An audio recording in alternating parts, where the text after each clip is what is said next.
হেই WhatsApp guys, কেমন আছো সবাই? আশা করি সবাই খুব ভালো আছো। ফ্যান্ডম অ্যানিমেশন এন্ড ড্রামার আজকের পর্বে নারুটো শিপুদেনের 249 নম্বর এপিসোড থেকে 252 নম্বর এপিসোড পর্যন্ত এক্সপ্লেনেশন করতে যাচ্ছি। তো গাইস, এর আগের এপিসোডগুলো তোমরা যারা যারা এখনো পর্যন্ত দেখোনি তাদের জন্য এই ভিডিও ডেসক্রিপশন বক্সে আমি ওই ভিডিওগুলোর লিংক দিয়ে দিব, তোমরা অবশ্যই দেখে নিবে। আর গাইস, এই চ্যানেলে যদি নতুন হয়ে থাকো অবশ্যই এই চ্যানেলটিকে সাবস্ক্রাইব করে দিবে, যাতে করে আমরা মোটিভেশন পাই। এবং গাইস, তোমরা যারা যারা ওটিটি সাবস্ক্রিপশন নিতে চাও, যেমন নেটফ্লিক্স, ক্রাঞ্চিরোল এবং আরো অন্যান্য সাবস্ক্রিপশন গুলো আছে, ওইগুলো চাইলে কিন্তু আমাদের কাছ থেকে নিতে পারো। দেন আমরা কিন্তু ওইগুলো সেল দিয়ে থাকি। তো গাইস, তোমাদের যাদের ওটিটি সাবস্ক্রিপশন দরকার তারা অবশ্যই স্ক্রিনে দেওয়া হোয়াটসঅ্যাপ নাম্বারে আমার সাথে কন্ট্যাক্ট করবে। তো গাইস, কথা না বাড়িয়ে চলো মূল ভিডিওতে যাওয়া যাক। তো এই এপিসোডের শুরুতে আমরা দেখি থাটুকাকে বলছেন যে তোমরা নাইনটেলস এর মনোযোগ নষ্ট করো এবং আমি আমার জুৎসু অ্যাক্টিভেট করব। এটা শুনে কিছু শিনোবি নাইনটেলস কে আক্রমণ করে, কিন্তু নাইনটেলস তাদের হত্যা করে। তৃতীয় হুকাগে বানরের রাজা অ্যানমাকে সামান করে। অ্যানমা একটি লাঠিতে রূপান্তরিত হয়। তৃতীয় হুকাগে সেই লাঠিটি ব্যবহার করে নাইনটেলস কে গ্রামের বাইরে পাঠিয়ে দেয় এবং সমস্ত শিনোবিরা একসাথে নাইনটেলস এর উপর আক্রমণ করে। এদিকে অবিতো মিনাতোকে বলে যে তুমি নাইনটেলসকে আমার থেকে আলাদা করে দিয়েছো, কিন্তু এটা মনে রেখো আজ না হয় কাল আমি এই পৃথিবী শাসন করব। এরপর অবিতো সেখান থেকে চলে যায়। ওইদিকে নাইনটেলস সকল শিনোবিদের মারতেছিল। নাইনটেলস টেলভিস্ট বোম তৈরি করতে শুরু করে। মিনাতো এর উপরে গামাগুনটাকে সামান করে। তারপরও নাইনটেলস টেলভিস্ট বোম বানাতে থাকে। এটা দেখে মিনাতো টেলভিস্ট কে অন্য জায়গায় টেলিপোর্ট করে দেয়। মিনাতো কুশিনা এবং নারুতোকে সেখানে নিয়ে আসে। কুশিনা তার একটি শিকল দিয়ে নাইনটেলস কে ধরে আর বলে আমি নাইনটেলস কে আমার ভেতরে বন্দি করে নেব এবং নাইনটেলস কে সাথে নিয়ে মৃত্যুবরণ করব। আর তুমি আমার সাথে যা যা করেছো তার জন্য ধন্যবাদ মিনাটো। মিনাটো বলছে কুশিনা তোমার এত কিছু করার দরকার নেই, আমি রিপার ডেড সিল ব্যবহার করে অর্ধেক চাকরা নারুটোর ভেতরে সিল করে দেব এবং অবশিষ্ট চাকরা আমার ভিতরে সিল করে দেব। একথা শুনে কুশিনা বলে যে যদি তুমি রিপার ডেড সিল ব্যবহার করো তাহলে তুমিও মারা যাবে, তাই না মিনাতো? মিনাতো বলে যে নাইনটেলস কে নিজের ভেতরে সিল করার পর যদি তুমি মারা যাও তাহলে নাইনটেলসও তোমার সাথে মারা যাবে এবং এর ফলে সমস্ত জাতির ভারসাম্য নষ্ট হয়ে যাবে এবং পরিস্থিতি আরো খারাপ হবে। মিনাটো নারুটোকে নিচে রাখে এবং রিপার ডেড সিলের ব্যবহার করে। তৃতীয় হোকাগেও সেখানে এসেছিল। কুশিনা বলে যে মিনাটো এটা করো না, তুমি রিপার ডেড সিল ব্যবহার করো না এবং নাইনটেলস কে নারুটোর ভেতরে সিল করো না। এটা শুনে মিনাটো আরো বলে কুশিনা তুমি যদি মারা যাও তাহলে নারুটোর দেখাশোনা কে করবে এবং আমি আমার সন্তানের জন্য মরতেও রাজি। এরপর মিনাটো নাইনটেলস এর অর্ধেক চাকরা নিজের ভেতরে সিল করে ফেলে। মিনাতো নাইনটেলস কে নারুটোর ভেতরে সিল করতে যাচ্ছিল। এটা দেখে নাইনটেলস নারুটোর উপর আক্রমণ করে, কিন্তু মিনাটো ও কুশিনা তারা একসাথে নারুটোকে বাঁচায়। মিনাটো বলে যে নারুটোকে বাঁচানো আমার কাজ ছিল। কুশিনা তুমি এটা কেন করলে? কুশিনা বলে যে নারুটো আমাদের ছেলে, নারুটোকে বাঁচানো আমাদের কর্তব্য। তখন মিনাটো একটি টুটকেস সামান করে। মিনাটো বলে যে আমি তোমাকে সিলমোহরের চাবি দিচ্ছি, তুমি এই চাবিটি নাও এবং এটা জিরা সেন্সেকে দাও। মিনাটো বলে যে তখন আমিও আমার কিছু চাকরা নারুটোর ভেতরে সিল করে দিয়েছি। কুশিনা বলে নারুটো তুমি ভালোভাবে পড়াশোনা করো, ভালো করে খাওয়া দাওয়া কইরো এবং কিছু বন্ধুও বানিয়ে নিও। এখন থেকে তোমার জীবন আরো কঠিন হতে চলেছে বাবা, তাই নিজের খেয়াল রেখো। মিনাটো নাইনটেলস কে নারুটোর ভেতরে সিল করে দে। বর্তমানে কুশিনা কাঁদতে কাঁদতে বলে যে তোমার ভিতরে নাইনটেলস সিল করে আমি খুব ভুল করেছি, দয়া করে আমাদের ক্ষমা করে দিও বাবা। নারুটো বলে যে তোমরা দুজনই আমাদের জন্য নিজেদের জীবন দিয়েছো এবং আমি খুব ভাগ্যবান যে তোমাদের মতো দুজন বাবা মা পেয়েছি। একথা শুনে কুশিনা নারুটোকে জড়িয়ে ধরে। কুশিনা বলে আমাদের দুজনকে বাবা মা মানার জন্য তোমাকে ধন্যবাদ নারুটো। এরপর কুশিনা সেখান থেকে অদৃশ্য হয়ে যায় আর নারুটো কাঁদতে শুরু করে। এরপরের সিনে নারুটো কুশিনার কথাগুলো মনে করছিল। নারুটো চোখ খুলে এবং বলে হে আমি এটা করেছি। ইয়ামাটো নারুটোকে জিজ্ঞাসা করে তুমি কি করেছো? নারুটো বলে আমি নাইনটেলস এর চাকরাকে আমার ভেতরে জমা করে রেখেছি। নারুটো কুরামার চাকরা মোড অ্যাক্টিভেট করে এবং ইয়ামাটো কিলার বিকে দেখায়। নাইনটেলস এর চাকরাটি এতটাই শক্তিশালী ছিল যে তা ইয়ামাটোর উডিস্টাল জুৎসুকে প্রভাবিত করছিল। নারুটো কিছু একটা টের পেয়ে বলে তুমি কি ভাবো আমার কাছ থেকে লুকাতে পারবে? ইয়ামাটো বলে নারুটো তুমি কি অন্য কারো চাকরা অনুভব করছো? এদিকে সামেহাদার ভেতরে কিসামে ছিল। তখন কিসামে বলে আমার চাকরা চাকরাটাও সামেহাদার মতো, কিন্তু তবু এটা আমাকে অনুভব করছে। এদিকে নারুটো বলে, হ্যাঁ এটা অক্টোপাসের ব্লেডের ভেতর থেকে আসছে। তখন ওই কিসামে সামেহাদার ভেতর থেকে বাহিরে আসে। কিসামেকে দেখে কিলার বি বলে যে আরে তুমি তো সেই হাঙ্গরের মতো লোকটা, কিন্তু আমি তো তোমাকে মেরে ফেলেছিলাম। কিসামে বলে না, ওটা তো শুধু একটা ক্লোন ছিল।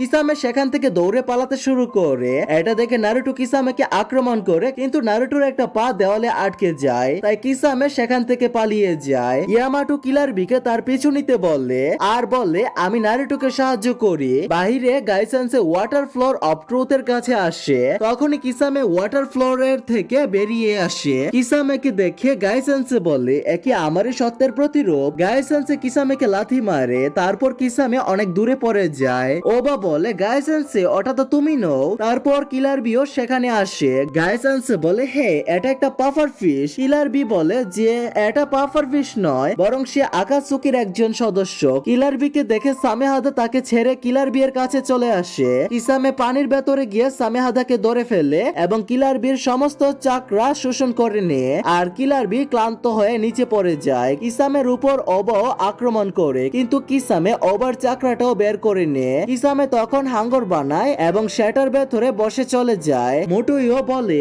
যে আমাদের ওকে থামাতে হবে, না হলে ও আমাদের সকল তথ্য অন্যদের দিয়ে দিবে। গাইসেন্সে তখন 6th ইনার গেটটি খুলে আর কিলার বি গাইসেন্সেকে তুলে দূরে ছুঁড়ে ফেলে। ইয়ামাটো নারুটোর পায়ে ব্যান্ডেজ করে দিচ্ছিল। কিসামে দ্বীপ থেকে বেরিয়ে এসে একটা শার্কের সামান করে এবং সেটার মুখের ভেতরে একটা স্ক্রল রেখে দেয়। আর তখনই সেখানে গাইসেন্সে এসে বলে ঠিক আছে, তাহলে ওই স্ক্রলের ভেতরে এই জায়গাটা সম্পর্কে তথ্য আছে, কিন্তু আমি তোমাকে ওই স্ক্রলটাকে এখান থেকে নিতে যেতে দিব না। এদিকে কিসামে 1000 শার্কের সামান করে এবং গাইসেন্সেকে আক্রমণ করে। তখন গাইসেন্সে হাঙ্গর গুলোকে মারতে শুরু করে এবং বলে যে আমি জানি না এদের মধ্যে আসল হাঙ্গর কোনটি। তাই গাইসেন্সে পানির ভেতরে যান। গাইসেন্সে সপ্তম অভ্যন্তরীণ দরজা খুলে। কিসামে বলে যে তুমি সত্যি একটি বিস্ট, তোমার মতো তাইজুৎসু কেউই ব্যবহার করতে পারে না। কিসামে তখন বিশাল হাঙ্গর ব্যবহার করে গাইসেন্সের উপর আক্রমণ করে। গাইসেন্সে হেরুডোরা দিয়ে আক্রমণ করে দেয়। কিসামে বলে এই হাঙ্গরটি কোনো সাধারণ হাঙ্গর নয়, এই হাঙ্গরটি অন্যদের চাকরা অ্যাবজর্ব করে আরো বেশি শক্তিশালী হয়ে যায়। কিসামের হাঙ্গরটি গাইসেন্সের চাকরা অ্যাবজর্ব করতে পারছিল না। গাইসেন্সের আক্রমণ এতটাই শক্তিশালী ছিল যে পুরো হাঙ্গরটি মারা গেল এবং একটি বিশাল বিস্ফোরণ ঘটতে যাচ্ছিল। তো এর পরের সিনে গাইসেন্সের আক্রমণ দেখে সবাই হতবাক হয়ে যায়। মোটু জিজ্ঞেস করে ওটা কি। ইয়ামাটো ব্যাখ্যা করে যে ওটা গায়ের হিডোরা অ্যাটাক, গায়ে কিসামেকে হারিয়েছে। গাইসেন্সে বলে নড়ার চেষ্টাও করো না। কিসামে জিজ্ঞেস করে যে তোমার আক্রমণ খুব অন্যরকম ছিল এবং তোমার থেকে নীল রঙের অরা কেন বের হচ্ছে।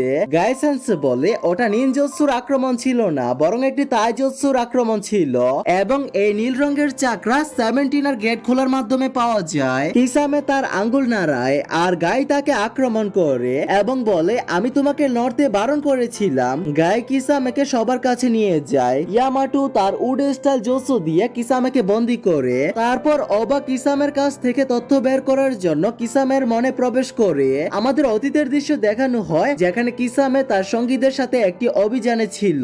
তখন কিসামের দলের একটি মেয়ে তাকে বলল, মিস্টার কিসামে আপনি একা বসে আছেন কেন, আপনি আমাদের সাথে খেতে পারেন। কিসামে তাদের সবাইকে বলে যে আমাদের এখান থেকে চলে যাওয়া উচিত। তারপর তারা সেখান থেকে চলে যেতে শুরু করে। কিসামের মাস্টার কিসামেকে বলে যে তুমি আমাদের কুরটাকে রক্ষা করো, যদি এর জন্য তোমার সহযোদ্ধাদের হত্যা করতে হয় তাহলে তুমিও তাদের হত্যা করবে। কিসামের টিমের উপর লিভ ভিলেজের শিনোবিরা আক্রমণ করে। তো এটা দেখার পর কিসামে বুঝতে পারে যে লিভ ভিলেজের আরো শিনোবি আছে, তাই সে তার সঙ্গীদের হত্যা করতে শুরু করে। ওই মেয়েটি কিসামাকে জিজ্ঞাসা করে মিস্টার কিসামে আপনি এটা কেন করলেন। কিসামে বলে যে কমরেডদের হত্যা করা এটা আমার অভ্যাস। কিসামে ওই মেয়েটিকেও হত্যা করে এবং কিসামে সেখান থেকে পালায়। তখন কিসামে তার মাস্টারকেও হত্যা করে এবং তার থেকে তার সামেহাদা সোর্ড নিয়ে নেয়। তখনই সেখানে চতুর্থ মিজুকাগে এসে বলেন তুমি এটা ভালো করেছো কিসামে, তোমার মাস্টার শত্রুপক্ষের সাথে যোগ দিয়েছিলেন। তখন সেখানে অবিতো আসে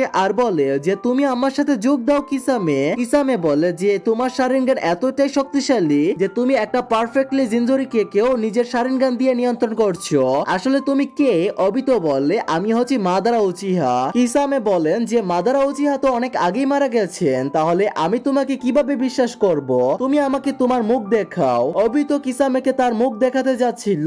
ওবা বললে এখন আমি জানতে পারবো যে মাদারা উচিহা আসলে কে। তারপর কিসামের জ্ঞান ফিরে আসে আর কিসামে ইয়ামাটোর উড স্টাইল জুৎসু ভেঙে দেয় এবং ওয়াটার প্রিজন জুৎসু ব্যবহার করে কিসামে ওই ওয়াটার প্রিজনের ভিতরে হাঙ্গর সামান করে। ইয়ামাটো বলে ভয় পেও না, ওকে আমি এখনই ধরে ফেলবো। ভেতরে কিসামে বলে ইতাচি তুমি যেমনটা বলেছিলে ঠিক তেমনটাই ঘটেছে। তারপর আমাদের অতীতের দৃশ্য দেখানো হয় যেখানে কিসামে ইতাচির সাথে প্রথমবার দেখা হয়। কিসামে বলে আমি কিসামে হোশিগাকে, আজ থেকে আমি তোমার সঙ্গী। কিসামে বলে আমরা দুজনই এক টাইপের, আমরা আমাদের কমরেডদের মারতে পছন্দ করি। ইতাচি বলে তুমি জানো না তুমি কোথায় যাচ্ছ, এমনকি তোমার গন্তব্য কি সেটাও তুমি ভালো করে জানো না, আর এই কারণেই তুমি আকাশচুকি যোগ দিয়েছো। তখন কিসামে বলে যে বেঁচে থাকার জন্য আমাদের সবকিছু করতে হবে। বর্তমানে কিসামে বলে যে আমি বুঝতে পেরেছি ইতাচি তুমি আমাকে কি বলতে চাও। আর এদিকে কিসামের হাঙ্গররাও কিসামেকে মেরে ফেললে।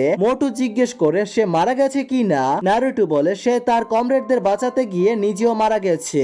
গাইসেন্সে বলে কিসামে হোশিগাকে আমি সারা জীবন তোমার নাম মনে রাখবো। তারপর গাইসেন্সে স্ক্রলটি খুলে এবং সবাই ওয়াটার প্রিজন জুৎসুর মধ্যে আটকে পড়ে।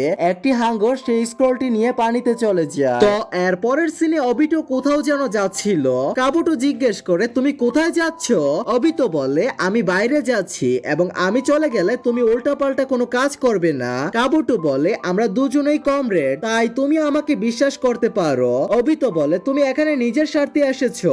কাবুটো বলে যে তুমি কোথায় যাচ্ছ। অবিটো বলে আমি রেন ভিলেজে যাচ্ছি। এরপর আমাদের রেন ভিলেজ দেখানো হয় যেখানে কুনান ছিল। তখন সেখানে অবিতো আসে। কুনান জিজ্ঞেস করে তুমি কিছু খুঁজছো। অবিতো বলে হ্যাঁ আমি নাগাতুর মৃতদেহ খুঁজছি এবং তুমি ওটা কোথায় লুকিয়েছো। কুনান বলে যে তাকে এখানে পাওয়া যাবে না। তখন কুনান কাগজে ট্রান্সফর্ম হয় এবং সেখান থেকে চলে যায়। তাই অবিতো তাকে অনুসরণ করে। তারা দুজনে নদীর মাঝখানে এসে দাঁড়ায়। অবিতো বলে কুনান তুমি কি আমাকে বলতে চাও না নাগাতুর লাশ কোথায়। কুনান বলে আমি জানতাম তুমি একদিন এখানে আসবে, এখন আমি তোমাকে এখানে শেষ করে দেব। অবিতো বলে তুই আর নাগাতু কেন আমার সাথে বিশ্বাসঘাতকতা করলি। তখন কুনান বলে নারুটো একদিন এই পৃথিবীতে শান্তি আনবেই। অবিতো বলে যে এই পৃথিবীতে শান্তি বলে কিছু নেই, আর তুমি এখনো আকাশচুকির পোশাক কেন পরে আছো। তখন কুনান বলে আকাশচুকিকে তুমি তৈরি করনি, বরং ইয়াহিকো তৈরি করেছে এবং রিনেগানকে নাগাতু জাগিয়ে তুলেছিল, আর আমি তোমাকে নাগাতুর রিনেগান নিতে দিব না। এটা বলে কুনান অবিতোর উপরে আক্রমণ করে দেয়। অবিতো বলে তুমি যেভাবেই হোক না কেন এখন মারা যাবে, তাই তোমাকে আমি সত্যটা বলেই দেই। ইয়াহিকোকে আমি আকাশচুকি তৈরি করার জন্য বলেছিলাম, আর আমি নাগাতুকে রিনেগান দিয়েছিলাম। একথা শুনে কুনান অবাক হয়ে যায়। অবিতো বলে যে ওটা আমারই রিনেগান, তাই এজন্য আমি রিনেগান নিয়ে নিব, আর তুমি একটা বাচ্চা যার কিছুই জানা নেই। এখন আমি তোমাকে ধরে ফেলবো আর রিনেগান নিয়ে নিব।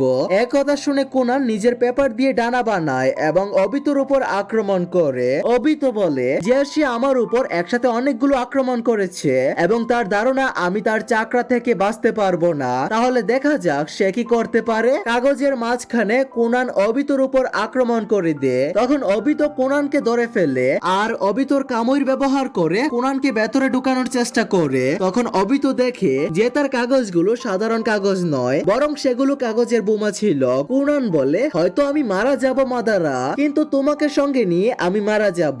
এবং সেখানে একটি বিস্ফোরণ ঘটে। বিস্ফোরণের কারণে অবিতোর মাস্কটি ভেঙে যায় এবং তার ডান হাতটিও কেটে যায়। অবিতো বলে যে আমি তোমাকে অবমূল্যায়ন করেছি, তোমার বিস্ফোরণের কারণে আমরা দুজনেই মরতে বসেছিলাম, কিন্তু আমি এই বিস্ফোরণটা শোষণ করে নিয়েছি। কুনান বলতে থাকে তুমি কি জানতে চাও না কেন আমরা দুজনেই তোমার সাথে বিশ্বাসঘাতকতা করেছি? কারণ আমরা দুজনেই নারুটোর উপর বিশ্বাস করি। অবিতো বলে যে নারুটো হলো একটা পাগল যে তার স্বপ্নের পেছনে ছুটে বেড়ায় এবং নাগাতো নারুটোর মতোই ছিল, কিন্তু আমি তোমার উপর এটা আশা করিনি। কুনান বলে তুমি সেই অন্ধকারে আছো যেটা কখনোই দূর করা যায় না। তারপর কুনান তার কাগজ দিয়ে সেই নদীটাকে মাঝখান থেকে আলাদা করে দেয়। আর গাইস এরই সাথে আমাদের আজকের এই এপিসোডগুলোর সমাপ্তি হয়ে যায়। তো গাইস নেক্সট এপিসোডগুলো দেখার জন্য অবশ্যই চ্যানেলটিকে সাবস্ক্রাইব করে দিবেন। আর গাইস তোমাদের যাদের যাদের ওটিটি সাবস্ক্রিপশন প্রয়োজন তারা অবশ্যই আমার দেওয়া হোয়াটসঅ্যাপে কন্ট্যাক্ট করবা, দেন ওইখানে কিন্তু আমি তোমাদেরকে সকল প্রকার ওটিটি সার্ভিস করব। তো টেক কেয়ার, আল্লাহ হাফেজ।